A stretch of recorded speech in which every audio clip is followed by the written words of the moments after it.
पुस्तक अभिवाचनाच्या कार्यक्रमात प्रसारित करत आहोत पद्मविभूषण शिवशाहीर बाबासाहेब पुरंदरे लिखित राजा शिवछत्रपती या पुस्तकाच्या उत्तरार्धाचा भाग 31वा। अभिवाचक जयंत ठोंबरे।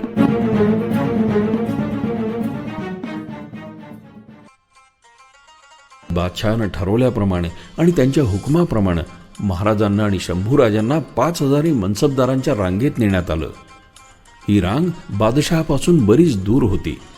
लगेच दरबाराचे पुढचे कामकाजही सुरू झाले। म्हणजे औरंगजेब जणू शिवाजीला विसरलाही।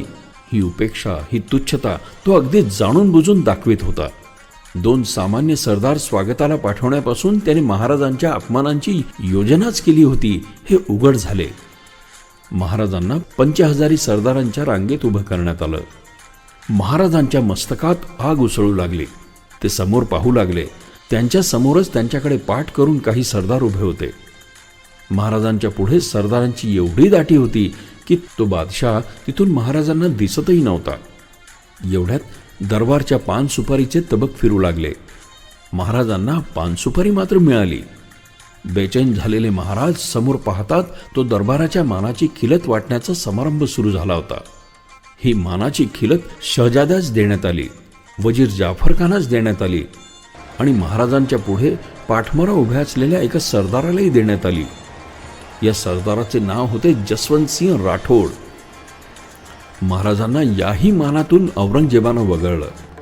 आपल्याला जिथे उभं करण्यात आलं आहे ती जागा सध्या 5000 मनसबदारांची आहे हेही महाराजांच्या लक्षात आलं आणि महाराज भयंकर संतापले। संतापाने त्यांच्या डोळ्यात पाणी तरारलं, मस्तकात ज्वालामुखी भडकला। सह्याद्रीचा कडा कडाडून कोसळावा तसे रामसिंहाकडे नजर फेकून ते मोठ्याने गरजले, रामसिंह, हमसे भी आगे यह कौन खड़ा है? अरे बापरे, केवढी ही गर्जना! दरबार दचकलाच। प्रत्यक्ष बादशहाच्या देखत केवढीही दरडावणी। वास्तविक दरबारात बादशहांच्या उच्च प्रतिष्ठेचे एवढे कडक सोवळे पाळले जाई। कुणीही हसायचे नाही, कुणी बोलायचे नाही आणि मान वर करून बादशहांकडे बघायचे सुद्धा नाही। नम्रतेने बघायचे। बादशहांच्या इब्रतीला बाधा लागेल असं यत्किंचितही वागायचं नाही। अशी शेकडो वर्षांची रूढी असताना हा काय भयंकर प्रकार! बादशहाची अदब बिघडली ना, पण महाराजांना काय त्याची पर्वा आता? त्यांचीच अदब बादशहानं बिघडवली होती। तिथे अनेक राजपूत सिंह माना खाली घालून रुबाबात उभे होते। त्यांनाही असली सिंह गर्जना कधीच आजवर ऐकूनही ठाऊक नव्हती। विलक्षणच। महाराज चिडून संतापून दरडावून विचारत होते, हमसे भी आगे यह कौन खड़ा है? महाराजांना अहंकाराच्या गंडमाळा नव्हत्या, स्वाभिमानाचे रुद्राक्ष होते। हे भयंकर रुद्राक्ष आज भडकले होते। रामसिंह आपल्या 2500 रांगेत उभा होता। तो तर घाबरून धावत आला। महाराजांना शांत करण्याचा प्रयत्न करीत तो उत्तरला, आप है महाराजा जसवंतसिंह? जसवंतसिंह? कोंढाण्याच्या कड्याखाली गड्यावरून मराठ्यांचा मार खात खात पळून गेलेला हा जसवंतसिंह? आणि हा महाराजांकडे पाठ करून महाराजांच्या पुढे उभा? महाराजांनी त्याच्या खालच्या रांगेत उभं राहावं? काय गोष्ट ही! महाराज चिडून गरजले, क्या जसवंत सिंह जैसे दरबारी के नीचे हमारा दर्जा? मेरे बहादुर सिपाहियों ने कई दफा जसवंत सिंह की पीठ देखी है। आता काय करावे हे रामसिंहाला समजेना। तो महाराजांना शांत राहण्यास विनवित होता। बिचाऱ्याची मोठी केविलवाणी स्थिती झाली होती। महाराज शांत होण्याऐवजी जास्तच कडाडून गरजले, क्या चल रहा है ये? आज मेरा 9 बरस का लड़का भी 5000 का मनसबदार है। मेरा नौकर नेतोजी पालकर भी वही दर्जे पर है और मैं इतना बड़ा काम करके इतने दूर दरबार तक आया हूं, वो क्या इतने नीचे दर्जे का मनसबदार बनने के लिए? महाराजांचा संताप पाहून दरबारात विलक्षण चुळबुळ उडाली। जसवंतसिंहास अतिशय राग आला।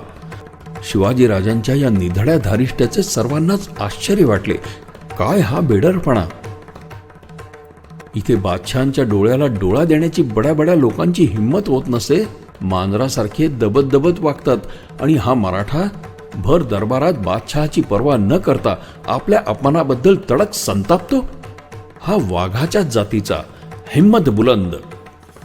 अनेक सरदारांना महाराजांचा हा उद्धटपणा पाहून रागही आला। रामसिंहाची मात्र तारंबळ आणि घाबरगुंडी उडाली. एका बाजूला महाराजांची आणि दुसऱ्या बाजूला औरंगजेबाची मर्जी त्याला सांभाळायची होती.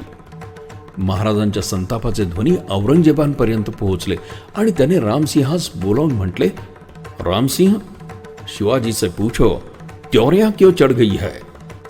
म्हणजे औरंगजेबाने मुद्दाम असा आविर्भाव आणला की काहीही बिघडण्यासारखे घडले नसतानाही शिवाजी का बिघडला. रामसिंह पुन्हा महाराजांपाशी आला तेव्हा महाराज पुन्हा मोठ्याने रामसिंहास म्हणाले, तुम्हें मालूम है, तुम्हारे पिताजी को भी मालूम है और तुम्हारा बादशाह भी अच्छी तरह से जानता है कि मैं कौन हूं, और तो भी जानबूझकर मुझे इतनी दूर नीचे दर्जे पर खड़ा किया गया है. मैं तुम्हारी मनसब से नफरत करता हूं. मुझे खड़ा ही क्यों किया गया? मुझे खड़ा ही करना था तो पहले मेरा दर्जा सोच लिया जाता. एवढं बोलून महाराज वैतागाने आपल्या जागेवरून एकदम बादशाहकडे पाठ करून वळले आणि तिथून झपझप पावले टाकीत जराशा अंतरावर बाजूला गेले. रामसिंहाने त्यांना विनवण्याकरता त्यांचा हात धरला, परंतु महाराजांनी रामसिंहाचा हात झिडकारून टाकला आणि महाराज तसेच एका बाजूला जाऊन तिथेच खाली बसले. रामसिंह त्यांच्या मागोमाग भराभर आला आणि महाराजांची समजूत घालण्याचा प्रयत्न करू लागला, परंतु त्यांचे काहीही ऐकण्याच्या मनस्थितीत महाराज नव्हते. ते मोठ्याने आणि उद्वेगाने रामसिंहास म्हणाले, आज मेरे मौत का दिन आया है. अगर तुम मुझे मार डालो नहीं तो मैं खुदकुशी कर लेता हूं. चाहे तो मेरा सर उड़ा दे, लेकिन अब मैं बादशाह के सामने नहीं आऊंगा. महाराजांचा तो मूळ सिंह स्वभाव उफाळून आला. रामसिंह अर्जव करीतच होता, पण महाराज काही त्याचे म्हणणे मानिनात.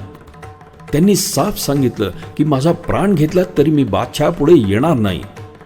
बिचारा रामसिंह पुन्हा घाईघाईने बादशहांपुढे आला आणि शिवाजीराजे नाराज झाले आहेत असं त्यांना सांगितलं. बादशाहवर भर दरबारात नाराज. नाराज हा शब्द फारच गुळगुळीत आहे. संतप्त हाच खरा शब्द. भर दरबारात संतप्त होणारा हा स्वाभिमानी पुरुष पहिलाच.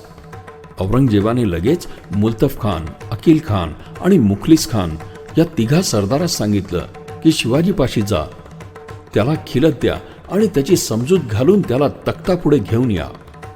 या तिघा सरदारांनी महाराजांपाशी येऊन त्यांना खिलत धारण करण्याची विनंती केली, पण कोकणच्या समुद्रासारखे खवळलेले महाराज ताडकन म्हणाले, इस खिलत को मैं नहीं अपनाऊंगा. बादशाह ने जानबूझकर मुझे जसवंत सिंह से नीचा दर्जा दिया. मैं इस किस्म का आदमी हूं, तो भी मुझे उस नीच किस्म का दर्जा दिया. बादशाह की मनसब मैं छोड़ देता हूं. मैं बादशाह का बंदा कभी नहीं बनूंगा.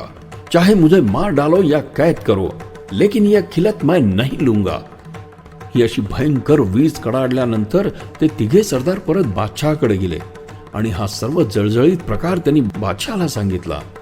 ही हकीकत ऐकून बादशाहला वास्तविक अतिशय संताप आला, परंतु त्याने अत्यंत संयमाने तो आवरला आणि तो रामसिंहास म्हणाला की शिवाजीला तू तुझ्या स्वतःच्या घरी घेऊन जा आणि अजून त्याला समजावून सांग. एकूण औरंगजेबाने महाराजांचे हृदय परिवर्तन घडवण्याचा बराच प्रयत्न केला.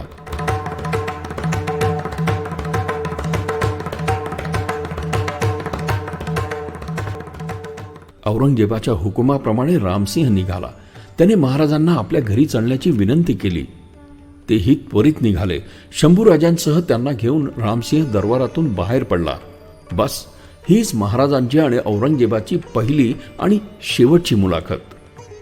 महाराजांसारखा कमाल कर्तृत्वाचा पुरुष आपल्या पुढे आला असता औरंगजेबाने त्याला अशा तुच्छ आणि अपमानास्पद रीतीने वागवलं. जर औरंगजेबाच्या जागी अकबर बादशाह असता किंवा दारा शुको असता तर त्यांनी या पुरुषाचे हृदय जिंकण्याचा, निदान संतुष्ट राखण्याचा, निदान माणुसकीच्या व्यवहाराने वागून त्याचा योग्य तो पाहुणचार ठेवण्याचा कसोशीने प्रयत्न केला असता. महाराणा प्रतापांच्या बाबतीत अकबरानं कधीही मानाचा हलकेपणा दाखवला नाही. महाराणा प्रताप जरी त्याला कधीही शरण गेला नाही, उलट प्रखरतेने ते अखेर पावतो त्यांच्याशी लढतच राहिला, तरीही अकबराने राणा प्रतापांबद्दल कधीही अप्रतिष्ठेचा शब्दही उच्चारला नाही.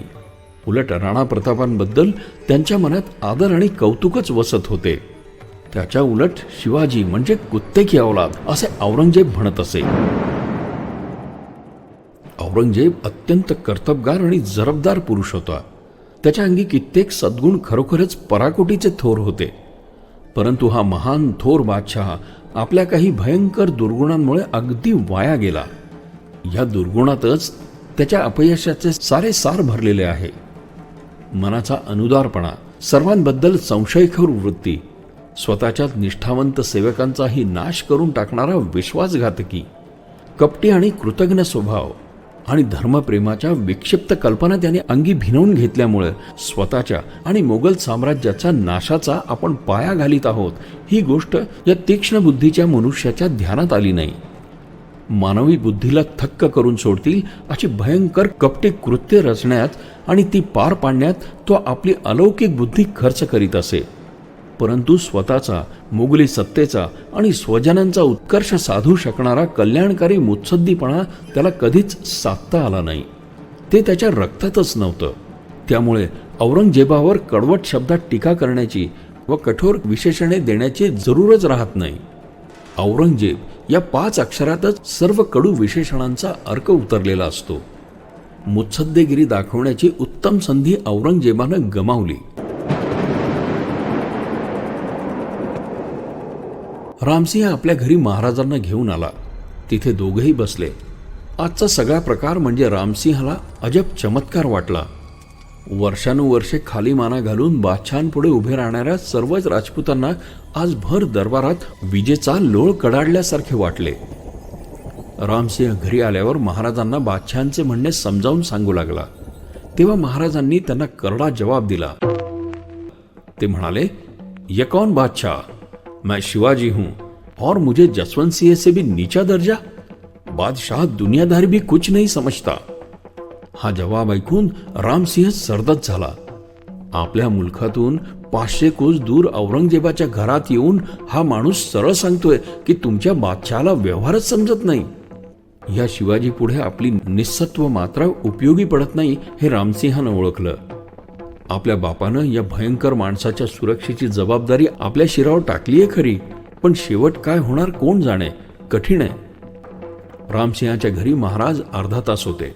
नंतर ते आपल्या मुक्कामाच्या तंबूत दाखल झाले. घुशलखान्यामधील दरबार संपला. सर्व लोक या विलक्षण प्रकाराची चर्चा करीत होते. महाराजांचा द्वेष करणाऱ्यांना तर हा तापलेला तवा आयताच मिळाला. महाराजांकडून महाराष्ट्रात ज्यांना मार बसला होता आणि ज्यांच्या नातलगांनाही गनिमी काव्याचे तडाखे बसले होते असे लोक महाराजांवर आणि मराठ्यांवर जळफळत होते. अशापैकी काही सरदार बादशाहांच्या समक्षच असं म्हणाले, सिवा ने दरबार के रस्मो रिवाजों की बेअदबी की और तो भी हजरत आलम पनाह खामोश रहे. ताज्जुब है. यावर मुर्तुजा खानाने परस्पर उत्तर दिलं, सिवा तो एक जंगली जानवर है और उसने खिलत को ठुकराया, तो भी कल उसे खिलत को पहनना ही पड़ेगा. औरंगजेब काहीच न बोलता आपल्या अंतर्महालात निघून गेला. त्याच्या शांत मुद्रेच्या आतील डोक्यात काय शिजू लागले होते हे कळणे अशक्य होते. बाहेर चर्चा करीत असलेल्या काही निष्ठावंत सरदारांच्या मनात मात्र झाल्या प्रकाराबद्दल इतका उद्वेग आणि अस्वस्थता निर्माण झाली होती की याबाबत बादशहांना मुद्दाम भेटून त्यांच्याशी बोलावयाचे त्यांनी ठरवलं. अशा या सरदारात एक प्रमुख सरदार सामील होता. त्याचे नाव होते महाराजा जसवंत सिंह.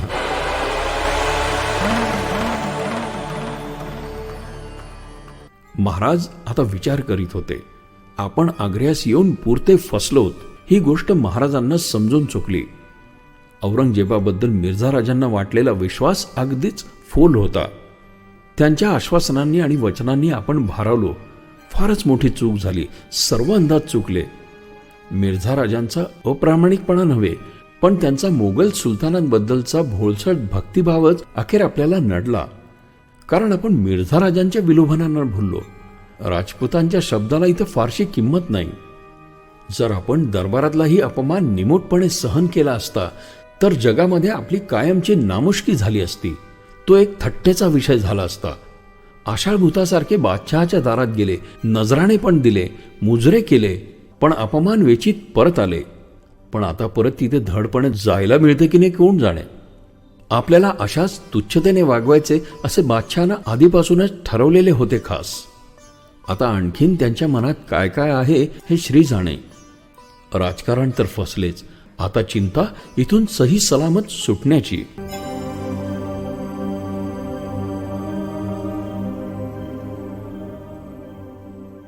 श्रोते हो, पुस्तक अभिवाचनाच्या कार्यक्रमात पद्मविभूषण शिवशाहीर बाबासाहेब पुरंदरे लिखित राजा शिवछत्रपती या पुस्तकाच्या उत्तरार्धाचा भाग 31वा आज आपण ऐकलात. रसिक हो, आपल्याला हे पुस्तक अभिवाचन आवडतंय, भावतंय, ऐकावंसं वाटतंय हे आपण दिलेल्या कमेंट्सवरनं लक्षात येतच आहे. पण आपण आपल्या याविषयीच्या कमेंट्स, प्रतिक्रिया आम्हाला रेकॉर्ड करूनही पाठवू शकता. या पुस्तक अभिवाचनासाठी येणाऱ्या प्रतिक्रियांवर आधारित प्रतिसाद या विशेष कार्यक्रमात त्याचा नक्कीच समावेश केला जाईल. मग आता त्यासाठी आमचा व्हॉट्सअप क्रमांक आहे 94-222-55909. क्रमांक पुन्हा एकदा ऐका, 9422255909. तसंच तुम्ही ईमेलही करू शकता. त्यासाठी आमचा मेल आयडी आहे image27@gmail.com. IMAGEAD27@gmail.com. तेव्हा आपल्या प्रतिक्रिया रेकॉर्ड करून आम्हाला नक्की पाठवा. आम्ही त्याची आतुरतेने वाट बघतो आहोत. आणि आता जाता जाता रेडिओ जयंतचे दर्जेदार कार्यक्रम ऐकण्यासाठी, त्याचं वेळोवेळी नोटिफिकेशन मिळवण्यासाठी रेडिओ जयंत लाईक करा, शेअर करा. आणि हो, रेडिओ जयंतच्या या यूट्यूब चॅनलचं सबस्क्रिप्शन फ्री आहे. तेव्हा लगेचच रेडिओ जयंतला सबस्क्राईब करा.